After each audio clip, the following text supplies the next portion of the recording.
আরে ডিঙ্কা চিকা এ এ এ এ এ এ এ এ এ। বিষয়টা বোঝেন নাই? আচ্ছা, কারা কারা বুঝছেন ভিডিওর শেষের অংশে বলবো এটা কি ছিল আর কেনই বা আমার তো কুতকুইতা খুশি ফিল হচ্ছে। বুঝতে পারবো? শোনো, মুরব্বীর কথা তো তোমরা জীবনে শুনছো না। এমনি এমনি কোনো চুলটি পাকছে না, বাতাসে না, আইডিয়ার উপর পাকছে।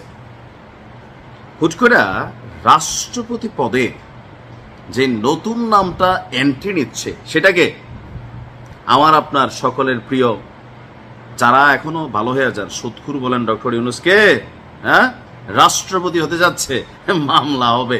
যদিও দেশে এখন ডেমোক্রেসি আছে, তারপরেও ইন্টারেস্ট, এটা বিজনেস পারপোজ আসতেই পারে। যাই হোক, তো হুট করে টোটালি বাউন্ডারির বাইরে থেকে যে আবার ইন করা, তাও কোন পদে?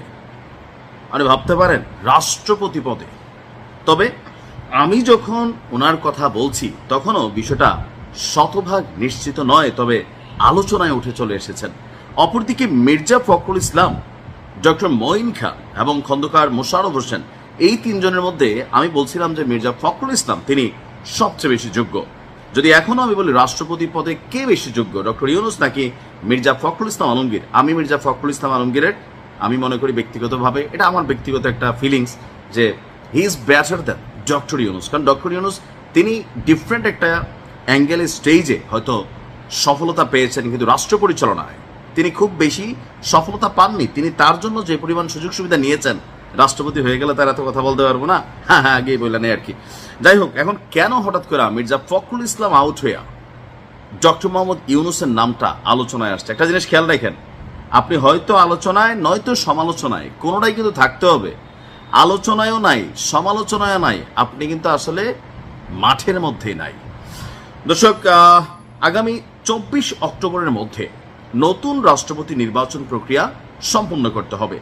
তো এখন এই আভ্যন্তরীণ যেই সমীকরণ আমরা দেখছিলাম, সেই সমীকরণ ছাপিয়ে ডক্টর মোহাম্মদ ইউনূসই রাষ্ট্রপতি পদে আসতে পারে, এমন আলোচনা এই মুহূর্তে রাজনৈতিক বিশ্লেষক সহ বেশ কিছু ব্যক্তিদের মতামত সামনে আসছে। বলা হচ্ছে যে ডক্টর ইউনূস সাহেব, এখন অনেকে বলতেছেন যে নির্বাচনের আগে ডক্টর মোহাম্মদ ইউনূসের সাথে যখন জামাতের খুব বেশি ঘনিষ্ঠতা ছিল, একটা পর্যায়ে আমরা ভাইবেই নিয়েছিলাম যে এই সরকারটারে জামাতই চালায়, তাই না? ডক্টর ইউনূস জামাতের কথায় ওঠেন বসেন, এরকম কিন্তু একটা পারসেপশন তৈরি হয়েছিল, বিশেষ করে বিএনপির পক্ষ থেকে ইশারা ইঙ্গিতে বলা হতো।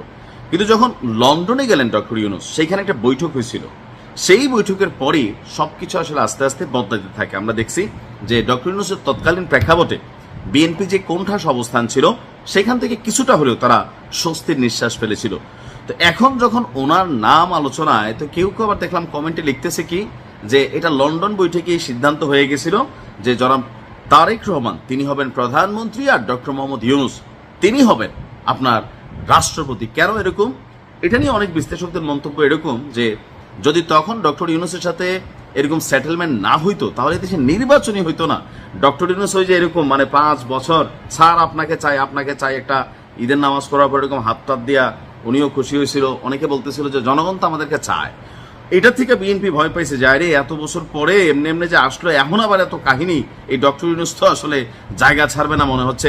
তো এইরকম একটা আলোচনা মানুষের মুখে মুখে আছে, কিন্তু রাজনৈতিক বিশ্লেষকরা বলছেন যে আপনার বিএনপির যে নীতি নির্ধারণী পর্যায় এবং দলের ভেতর যখন অভিজ্ঞ অনেক লোক আছে, সেখানে ডক্টর ইউনূসের নাম আলোচনায় আসার একটাই কারণ হতে পারে যে আমাদের যিনি প্রধান বিএনপির এই মুহূর্তে সিপাহ সালার বলতে পারি গেল 17 বছর মির্জা ফখরুল ইসলাম আলমগীর, তিনি সম্ভবত রাষ্ট্রপতি পদে আপনার খুব বেশি উৎসুক না। গেল 24 ঘন্টা বা 48 ঘন্টায় বেশ কয়েকটা গণমাধ্যমে যেটা দেখলাম, সেখান থেকে মনে হলো যে তিনি হয়তোবা এটাতে যাবেন না। এখন কেন যাবেন না সেটা তিনি ভালো জানেন, আবার যাইতেও পারেন, থাকে না যে না না আমি নিব না, আরে ভাই নেন আরেক চামচ, এরকমও হইতে পারে। আবার ডক্টর ইউনূসের সাথে অনেকে যারা এরকম মন্তব্য করছেন, এখন ভাই রাজনীতি হচ্ছে রাজনীতি, পিছনে কি ঘটে এটা আমাদের বোঝার সুযোগ নেই।